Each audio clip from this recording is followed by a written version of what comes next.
Getting closer and closer to wrapping up the final full week of spring training as we get closer and closer to opening day. We're going to talk about 3 players that signed minor league deals with the intention of making the team and that can opt out coming up on Friday. We're also going to talk about Patrick Wisdom, what's going on with his back, and how does that affect those players and other guys on the roster if he's not ready. Plus, the Cubs take on the Rangers opening night, and we got the pitching matchup, which includes Justin Steele, who was a Cy Young contender last year. All that and more. Thanks for hanging out with us here on the Cubs Baseball channel. Make sure that you guys like and subscribe. Get in that comment section. Absolutely love reading the comments and responding to you guys every day. And make sure that you hit the bell so you know when we've got some new shows and content. And it'll let you know. All right. Thanks, guys. Let's get it going. Here's your invitation to the Cubs Baseball channel. Go Cubs.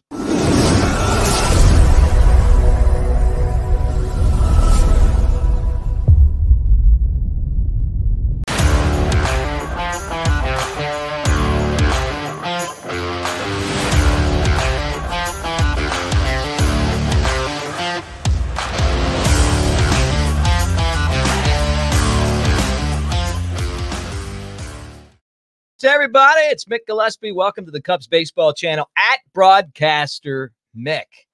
And not only have I covered the Cubs for around 20 years in the organization, but I've been a Cubs fan since the 80s, which is pretty scary to think that it's that long ago. So been a Cub for a long time, and it is great to hang out with you guys here and talk about Cubs baseball.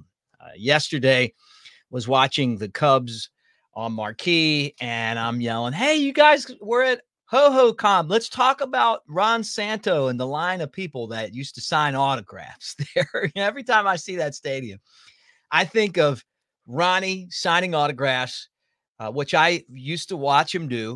And then the other thing is, I wasn't there for this, but Rhino told me that Harry Carey would have a longer line signing autographs than the players would there. And he would sign them down the line a little bit. So, so much history, and the Cubs now have a beautiful complex in Mesa, also in Mesa, different part of Mesa. But it's fun when you go back and play the A's, and the Cubs did not look good. They did not look good. The bats were cold facing the A's yesterday, but still just getting ready and tuned up for the start of the regular season. I think the pitching is going to be pretty good, right? Some guys, though, who could opt out of their contracts. And basically, what we saw the Cubs do, and a lot of teams around baseball have done the same exact thing, is that you go and you sign a veteran player to a minor league deal, and if they don't make the team, they can take an assignment to the minors, or they can opt out.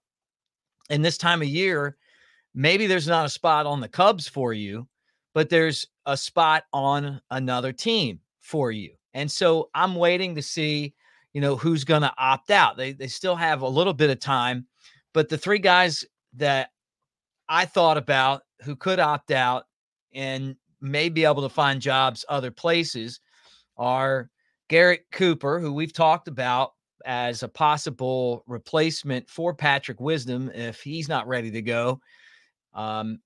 Or maybe just they put him on the roster anyway. David Peralta, who we know has had some pretty good years, a lot of time with the Diamondbacks. Last year was with the Dodgers, but he's got some kind of issue. He had surgery in his arm, throwing arm, and he hasn't been able to throw. I think he's a long shot right now, but he's a good player. And then C.J. Edwards, Carl Edwards Jr., who I still think has a chance to make this team. He's pitched well in spring training. Maybe I'm just nostalgic because we saw on the World Series championship team. He's always been someone I've liked, so we'll find out. I mean, it's for all 3 of these guys, there's no guarantee, right? I think of the 3 guys here that C.J. Edwards has the best chance to make the team, maybe one of those last spots in the bullpen. Then I would say Garrett Cooper. I don't think Peralta has a snowball's chance to make this team right now. So I'm guessing that he's going to, to opt out. But when you look at these guys, they all come in with pretty impressive credentials. Cooper was with the Marlins last year, and was kind of a guy who doesn't get a lot of credit for being a pretty good hitter. And he also gets on base with walks. But when you bring in Michael Busch and, you give up a really good pitching prospect to get him, and you're saying, hey, he's our guy, then you're basically a backup for that position. The other thing was, and we talked about this yesterday as well, that part of signing him and Peralta was as an emergency plan if they weren't able to get the deal done with Cody Bellinger, which did get done. So Cooper being one of those guys. Peralta's 36 years old, and he's kind of getting up there in years. He's not the defender that he used to be. He could be a platoon type player, can't play center, but the corner outfield spots. But like I said, I just don't think with the arm surgery and not being back at 100% that he's going to be a guy. Now CJ Edwards, to me, last year had a decent season with the Nationals. He throws strikes, and he's a guy that we all know. He's 32 now, but had a 3.07 ERA and a 20% strikeout rate. So, you know what? There's a chance. I mean, you know what? If you're going to take a risk on one of these guys, I would think it would be him. And then you would have two guys on the team from the World Series championship. It'd be him and Kyle Hendricks, who we saw pitch a couple nights ago.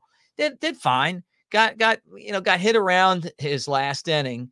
But he's using the opportunity in spring to work on stuff. He's working on his changeup. He's not really worried about results as much as he is just kind of getting the feel for certain pitches. So we'll find out. We'll keep an eye on it as things progress. Now, everyone's wondering about Patrick Wisdom's back injury. What's the deal with his back, and how is that going to affect the roster for the Cubs? And you remember, Craig Counsell said a couple of days ago, Patrick got going today and it didn't feel great.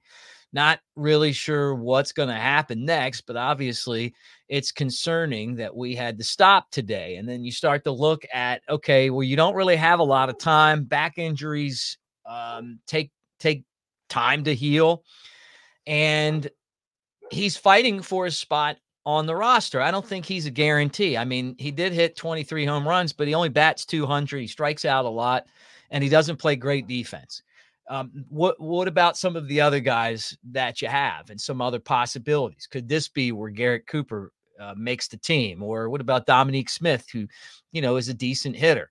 Or is it Alexander Canario, who I would think you would want some of your young players to make the team just based off the fact that you would want some of your young players to start cracking into the big league roster. So we'll find out. But, he joins Magical as players that could possibly not be ready. March 28th is opening day. You want to have your team ready to go. And you have opportunities right now with certain players, but if they opt out, then you don't have those opportunities anymore, So Wisdom could go on the IL, and maybe, that's how you figure out a spot for one of these other guys. Now, Caleb Killian's going to go on the 60-day. That'll open up a spot for someone. And what we saw last time was they made a trade for, Bailey Horn, sending him back to the White Sox, and that opened up a spot. You could release somebody. I'm curious to see what Craig Counsell is going to do. And coming into spring training, I thought, well, he says he's going to do things his own way. We're going to see that. But I don't feel like there's been a whole lot different than what you would have seen with anyone else, right? Including David Ross, other than David Bodie getting a real shot to impress, just because you could tell that wasn't happening with Rossi for some reason. And I don't know why, but it feels like Bodie has been energized, but you got a week left, less than a week left now, and decisions need to be made. And so we're keeping an eye on Patrick Wisdom and kind of what that looks like. You see a back expert, you've tried to figure out what that means, and then they've got to figure it out. So, And then now all of a sudden you have that deadline, or at least the window opens for guys can opt out and move on and find other teams to play for, including Cooper, Edwards, and Peralta.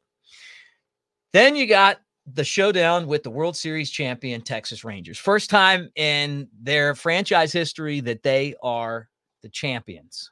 And that is pretty cool.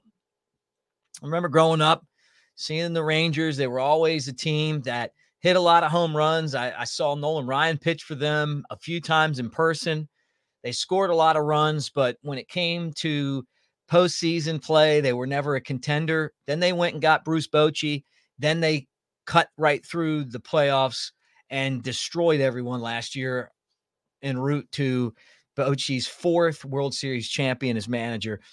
They made some good offseason moves. They developed some players. They did some smart things and pitching, and they won. But they won that thing without 2 of their best pitchers, which you got to remember, right?